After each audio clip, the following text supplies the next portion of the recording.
All right, Brandon Hetzler here with Movement Restoration. Still filming in the classroom here in Southwest Missouri. We're going to talk now about inline lunge fixes on the FMS. If you don't know what the FMS is, if you don't know what the inline lunge is, or what it's referring to, go to their website, check it out, functionalmovement.com. Tons of information on the FMS and how to use that as a movement assessment. Like the other videos you probably watched, may or may not. If you have, wonderful. Thanks for sticking with me. If you haven't, what are you missing out on? You know, you got to go back and check those out, because if you got all the way to here, you're missing a lot of the foundations. But like those videos, we're not talking about the why. We're talking about the how we do it. If you want to know the why, you want to understand the why, find me in person. I'll explain it. We'll talk about it, or come to one of the workshops that we put on randomly different places. This is just a starting point. It's not the end-all, be-all recipe on how to fix the inline lunge. There's lots of ways to do it. This is just how we like to do it.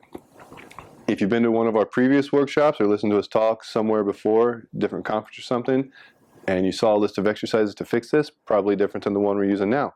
If you come to one of our workshops or listen to us speak at a conference or find us in person and ask us what we're currently using, probably going to be different than what we're going over right now. Reason is, the intervention is the least important part of the whole sequence on what it is we're trying to fix. There's a bazillion and two interventions out there. We just need to pick the right one to get the outcome that we're trying to get. So we really have to understand what goes into the movement. Unfortunately, that's outside the scope of this video. So again, this is where we start. Feel free to mix and match as long as you understand what it is you're trying to get from the drill that you're doing. So to fix the inline lunge, first thing we get into is what we call the couch mob. Walk in front of the camera again. Sorry, free video, limited space. Couch mob. Got this one from Mobility WOD. It's a really good drill. I don't have a couch, so we're going to call it the stool mob. You don't necessarily need an X, but they built this floor. They laid this carpet right on top of some concrete, no padding. So what we're doing is we're getting down into kind of a half kneeling position and really working on opening up that quad, hip flexor, anterior side of a hip. We get in here, we should be able to diaphragmatically breathe, flex, extend the neck, look left, look right, side bend right, side bend left. We can get in and do some dissociation. We can mix in lots of stuff with that. The important part with this, the important part of the couch mob, or in this instance the highly advanced, highly skilled stool mob modification, is we're not doing it out of this. This, no bueno, not hip extension. We need to get into hip extension. We need to work through that hip extension so that we can actually start to elongate those structures that typically get tight because of some bad habitual postures and patterns that we go through every day. Video that I talked about prior to, shoulder mobility. Listen to the end of that and I'll explain some of that. So this is the couch mob. Asymmetrical quadruped push-pull. We're going to start out in quadruped. We're going to need a kettlebell. Same thing, I'm not going to tell the same joke for the 5th time. Push-pull series, stole from Jeff O'Connor. You can go back to listen to one of the previous videos about that. But we're going to get into asymmetrical quadruped. This is quadruped. This is asymmetrical quadruped. So what we're going to do here, now we've changed our base of support, we've changed our stabilization sequence. We have one hip that's closer to extension, one hip that's more in deflection. Inline lunge is what we're going for. And now what we're going to do is go through that push-pull series out of our asymmetrical quadruped. And as we do this, how we're stabilizing at the pelvis is going to be the foundation for how we start to stabilize when we're in a functional stance and working off of that. Just like our other quadruped push-pull drills, we can go front to back.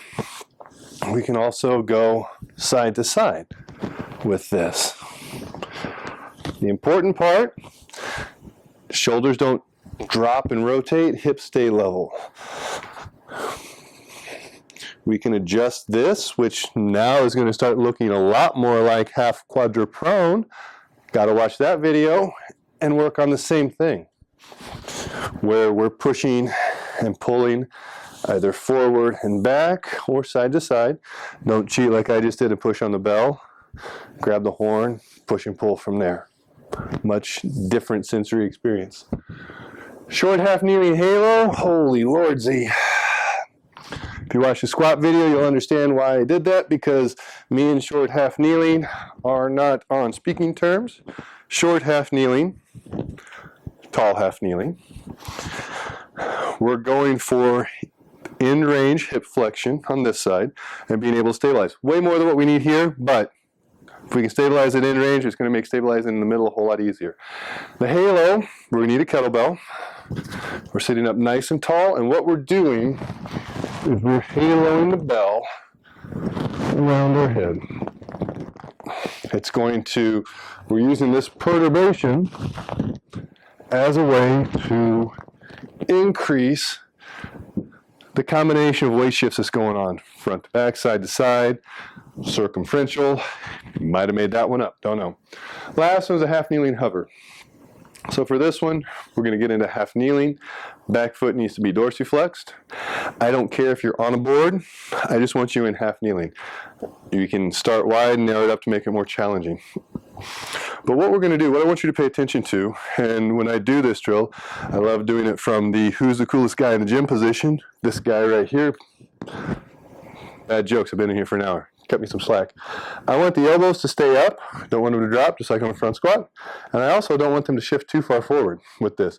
So what we're going to do, we're just going to get here. We're going to push this front heel down into the ground. Back foot goes down into the ground. And I just want us to lift up an inch or two. Breath cycle. Should be able to continue to talk with that.